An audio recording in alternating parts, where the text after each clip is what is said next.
अस्सलाम वालेकुम वरहमतुल्लाहि व बरकातुहू। सुबहान अल्लाह व बिहम्दिही सुबहान अल्लाहिल अज़ीम। अल्लाहुम्मा सल्लि अला मुहम्मदिन व अला आलि मुहम्मद कमा सल्लैता अला इब्राहीम व अला आलि इब्राहीम इन्नका हमीदुम मजीद। दोस्तों, अज जर्मनी फ्रैंकफर्ट दे विच तकरीबन 39 टैंपरेचर चल रहा। पूरी जर्मनी दे विच असी अपनी हिस्टरी दे विच नहीं देखा कि कदे टैंपरेचर जिहड़ा वो 40 तक गया होवे, लेकिन पिछले 2-3 दिनों तो 39.5 39.8 अज काफ़ी शहरों के जोड़ा टैंपरेचर है वो 40 डिग्री तक पहुँच गया। ये जी गर्मी है ये हिसाब नाल मैं अज ये फैसला किया कि अज साडा वीलॉग जोड़ा भी पंजाबी च होवेगा, क्योंकि तुहानूं पता है साडी पाकिस्तानी कौम जिहड़ी है उन्हां वास्ते उर्दू जिहड़ी है उहदे विच तुसीं जिन्नियां भी गर्म गल्लां कर लवो उन्हां नूं इंज ही लगदा है कि जिवें प्यार हो रहा।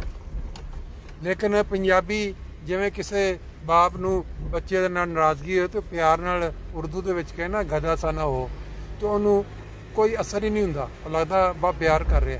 तो जे वो कहना खोतिया दिया तो फिर वो समझ च गल आउंदी है कि भी हुण कोई गल होने वाली है, अगला काम जिहड़ा वो कोई इस तो वध के होएगा। तो गर्मी भी अज क्योंकि शदीद 40 टैंपरेचर है, तो मैं क्या जे अपना वीलॉग उर्दू च रखा तो हो सकता है इसकी शिद्दत जी है दोस्तों तक ना पहुँच सके, इस वास्ते पंजाबी च गल करने। इस टाइम तुसी मेरे नाल फ्रैंकफर्ट दे विच एक इलाका एशरज़हाइम, तो एशरज़हाइम लंड स्ट्रीट इनू कहंदे। इत्थे नाल इहदी ट्राम की पटड़ी जिहड़ी ट्रेन तुहानूं लैके जांदी मेन रेलवे स्टेशन या शहर के मुख्तलिफ इलाकों च। तो इधर नाल दो रोया सड़क है, इस तरह ही दूसरे पासे भी दो रोया सड़क है। शाम का टाइम है यानी कि छुट्टी का टाइम, तो तुसीं देख सकते हो कि शहर वालों आने वाली गड्डियां जिहड़ियां ने वो किस तरह लाइन दे विच उधर खड़ियां ने। तो ऐसा साडा रुख क्योंकि शहर वाल नूं है, इस वास्ते इधर इन्ना ज़्यादा रश नज़र नहीं आ रहा। अज फ्रैंकफर्ट के नज़ारे 40 टैंपरेचर दियां गल्लां हुंदियां नाल चंद होर भी गल्लां करांगे। एक गल जिहड़ी बड़ी दिलचस्प है कि सिर्फ उन्हां लोकां वास्ते जिहड़े क्रिकेट के शदाई ने या क्रिकेट की थोड़ी बहुती सूझ बूझ रखते हैं। और पाकिस्तानी कोई होवे तो क्रिकेट का ना पता होवे ये तो हो नहीं सकता, लेकिन नवी जनरेशन जिहड़ी है उन्हां वास्ते ये थोड़ी जी चीज़ जिहड़ी है हट के है। हुण चलदियां कई बंदियां नूं बड़ी काहली हुंदी है। हुण गड्डी जिहड़ी अगे जा रही है, मैं उरला मेरे ट्रैक दे विच लई आ रहा सी, चलदे मैं फिर ना ब्रेक मारदा ते इहदे नाल थोड़ा जिहा खड़ाक हो जाना सी। तो जिहड़ियां इत्थे दीयां इंश्योरेंसां ने ना वो इस मामले बड़ियां सख्त ने, वो वेंदियां भाई जिन्ना कसूर है ਉਹਦੀ इंश्योरेंस जी चुप करके पैसे फड़ा देंदी दूजे नूं। वो इत्थे कई बारी तो साडे लोकी कहंदे भी लॉटरी लग गई हुंदा, गड्डी का नुकसान होया हुंदा छोटा मोटा जिहड़ा वो प्राइवेट थावां तो ठीक करा लैंदे ने 200-400 दे के, तो इंश्योरेंस जी वो 2-2.5 हज़ार दे दिंदी। बहरहाल इन्हां मुल्कां दे इस मामले भी अपने काम निराले ने। हुण मैनूं लग ही रहा कि जिउं जिउं जिहड़ी स्पीड ते असीं चल रहे हैं ਉਹਦੇ ਉੱਤੇ ਇਹ ਸਾਡਾ ਜਿਹੜਾ ਇਸ਼ਾਰਾ ਹੈ ਉਮੀਦ ਹੈ ਨਾਲ ਖੁੱਲ੍ਹਦਾ ਚਲਾ ਜਾਏਗਾ ਤੇ ਸਾਨੂੰ ਇੰਤਜ਼ਾਰ ਨਹੀਂ ਕਰਨਾ ਪਏਗਾ ਕਿਤੇ ਰੁਕਣ ਦਾ। ਲੇਕਿਨ ਲੋ ਗੱਲ ਕੀਤੀ ਜੇ ਤਾਂ ਨਾਲ ਹੀ ਪਹਿਲਾਂ ਇਸ਼ਾਰਾ ਬੰਦ ਹੋ ਗਿਆ। ਚਲੋ ਕੋਈ ਨਹੀਂ, ਥੋੜੀ ਜਿਹੀ ਗੱਡੀ ਰੋਕ ਲੈਂਦੇ। ਉਹ ਗੱਲ ਮੈਂ ਕਰਨੀ ਸੀ ਕਿ ਅੱਜ ਇੱਕ ਕ੍ਰਿਕਟ ਦਾ ਮੈਚ ਇਖਤਤਾਮ ਪਜ਼ੀਰ ਹੋਇਆ ਉੱਥੇ श्रीलंका ਦੇ ਟੂਰ ਤੇ ਪਾਕਿਸਤਾਨ ਦੀ ਟੀਮ ਗਈ। तो मैच जड़ा सी 99% जड़ा है वो श्रीलंका के हाथ दे विच सी जदों पाकिस्तान ने दूजी इनिंग्स का आगाज़ किया, क्योंकि पहली इनिंग्स जी है श्रीलंका 130 ते 8 आउट होने के बाद एक खिलाड़ी की वजह तो 200 अपना 33 के कितना 200 तो उत्ते लै गया स्कोर। एक प्लेयर सी उन्हें अच्छा स्कोर कर दिता। फिर पाकिस्तान वालों पाकिस्तान का कप्तान जोड़ा अजकल वर्ल्ड के T20 one day test match के उन्हें अपना पूरा सिक्का जमाया बाबर आजम, उसकी बदौलत पाकिस्तान की टीम ने भी जो 8 इन्हों के आउट हो गए सन इन्हों भी जल्दी, लेकिन उसकी सेंचुरी उन्हें करके आखिरी विकेट की शराकत अच्छी तो 2-3 स्कोर जोड़ा वो डिफरेंस के नाल श्रीलंका तो उन्होंने इनिंग्स खत्म हुई। लेकिन दूजी इनिंग्स के फिर श्रीलंका के 2 प्लेयरों ने अच्छी कारकर्दगी का मुजाहरा किया तो पाकिस्तानी बॉलर जोड़े ने वो थोड़े जे मुश्किल दे विच नज़र आए। और ये गलती भी सी एक इंतजामिया की ਕਿ ਇਹਨਾਂ ਨੇ 3 ਫਾਸਟ ਬੋਲਰ ਖੜਾ ਲਏ, ਜਾਂ ਤੇ ਵਿਕਟ ਨੂੰ ਗਲਤ ਰੀਡ ਕੀਤਾ ਨੇ, ਔਰ ਇੱਕ ਬੈਟਸਮੈਨ ਜਿਹੜਾ ਵਿੱਚ ਖੇਡਣਾ ਚਾਹੀਦਾ ਸੀ ਫਵਾਦ ਆਲਮ ਖੱਬਾ, ਉਹਨੂੰ ਇਹਨਾਂ ਬਾਹਰ ਬਹਾ ਦਿੱਤਾ, ਤੇ ਬੋਲਰ ਜਿਹੜੇ ਨੇ 2 ਸਪਿਨਰ ਪਾ ਕੇ 3 ਫਾਸਟ ਬੋਲਰ। ਬਹਰਹਾਲ ਉਹਦਾ ਨੁਕਸਾਨ ਹੋ ਸਕਦਾ ਸੀ ਅਗਰ ਬੈਟਸਮੈਨ ਕੰਮ ਨਾ ਦਿਖਾਉਂਦੇ। ਦੂਜੀ ਇਨਿੰਗਸ ਦੇ ਵਿੱਚ ਪਾਕਿਸਤਾਨ ਦਾ ਇੱਕ ਪਲੇਅਰ ਜਿਹੜਾ ਕਿ ਨਜ਼ਰ ਆ ਰਿਹਾ, ਲੱਗ ਇੰਜ ਰਿਹਾ ਕਿ ਅੱਗੋਂ ਬਾਬਰ ਆਜ਼ਮ ਵਾਂਗਰ ਇੱਕ ਸਟਾਰ ਬਣੇਗਾ।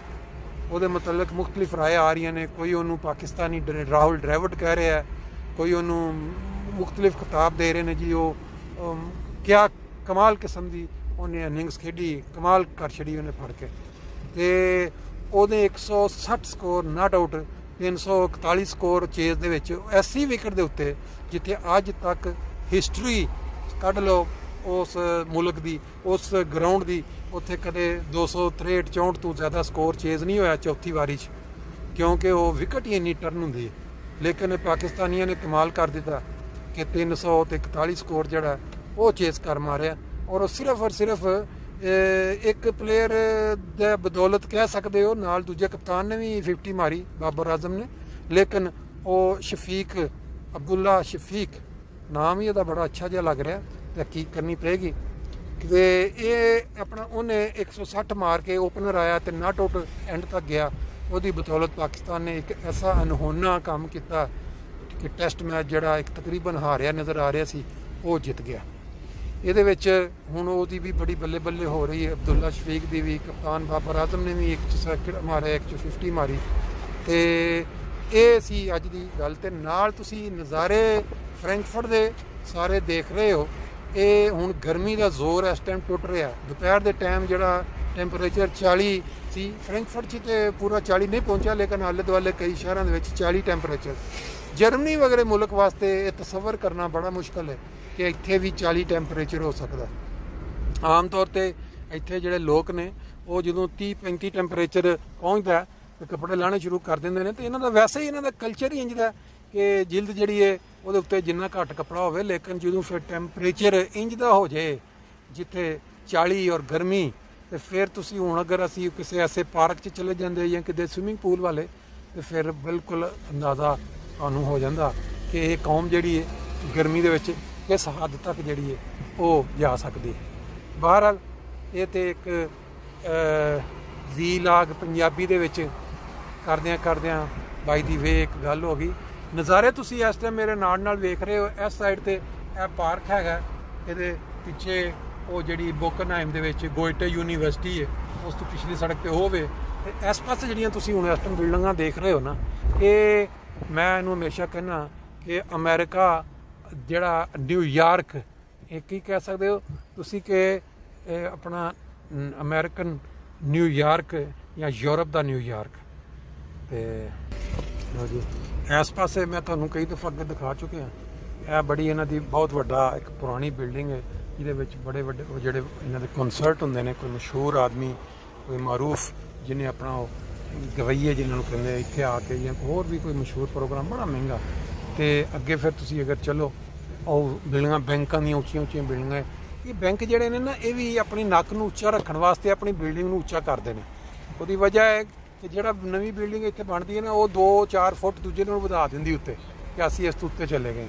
ਔਰ ਜਿਵੇਂ ਸਾਡੇ ਕਲਚਰ 'ਚ ਹੁੰਦਾ ਨਾ ਨੱਕ ਉੱਚੀ ਰੱਖਣਾ, ਇਹ ਬੈਂਕ ਜਿਹੜੇ ਨੇ ਇਹ ਵੀ ਜਦੋਂ ਨਵੀਂ ਬਿਲਡਿੰਗ ਲੈਂਦੇ ਤੇ ਇੱਕ ਦੂਜੇ ਤੋਂ ਆਪਣਾ ਨਾਮ ਉੱਚਾ ਕਰਨ ਵਾਸਤੇ ਥੋੜ੍ਹਾ ਜਿਹਾ 2-4 ਫੁੱਟ ਉੱਤੇ ਕਰਾ ਲੈਂਦੇ ਨੇ। ਲਓ ਜੀ, ਟ੍ਰੈਫਿਕ ਸਾਡੀ ਫਿਰ ਟੁਰ ਪਈ ਹੈ ਤੇ ਅਸੀਂ ਇਸ ਟਾਈਮ ਬਿਲਕੁਲ ਫਰੈਂਕਫਰਟ ਦੇ ਦਰਮਿਆਨ 'ਚ ਜਿਹੜਾ ਮੇਨ ਰੇਲਵੇ ਸਟੇਸ਼ਨ ਹੈ ਉਸ ਦੇ ਕੋਲੋਂ ਦੀ ਗੁਜ਼ਰਾਂਗੇ।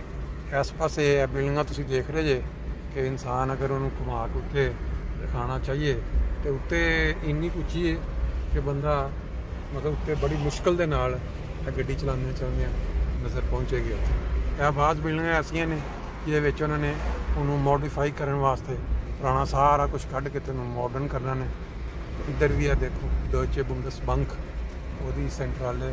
ਬਹਰਹਾਲ ਇਹ ਜਿਹੜੀਆਂ ਬਿਲਡਿੰਗਾਂ ਨੇ, ਇੱਥੋਂ ਵੇਖ ਕੇ ਤੁਸੀਂ ਅੰਦਾਜ਼ਾ ਲਾ ਸਕਦੇ ਹੋ ਕਿ ਇਸ ਟਾਈਮ ਫਰੈਂਕਫਰਟ ਦੀ ਜਿਹੜੀ ਤਰੱਕੀ ਹੈ ਜਾਂ ਫਰੈਂਕਫਰਟ ਦੀਆਂ ਜਿਹੜੀਆਂ ਪ੍ਰਾਈਸਾਂ ਅਸਮਾਨ ਵੱਲ, ਜਿਸ ਤਰ੍ਹਾਂ ਇਹ ਬਿਲਡਿੰਗਾਂ ਦੇ ਰੁੱਖ ਅਸਮਾਨ ਵੱਲ ਹੋਏ ਨੇ ਨਾ, ਤੁਸੀਂ ਦੇਖੋ।